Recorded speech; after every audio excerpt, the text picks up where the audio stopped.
Ang maalagaan mo ang iyong ina, pinakamaluwag sa puso na pagsasauli sa Diyos ng isang ina.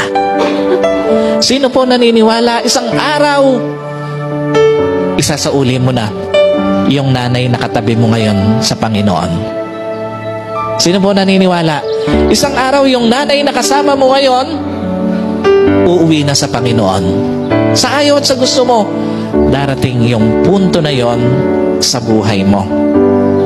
Pero alam niyo po, ang sarap magsauli sa Diyos ng isang magulang, ng isang ina, na alam mo bilang anak, na hanggang sa mga huling panahon ng buhay niya, na iparamdam mo ang pag-aaruga sa Kanya.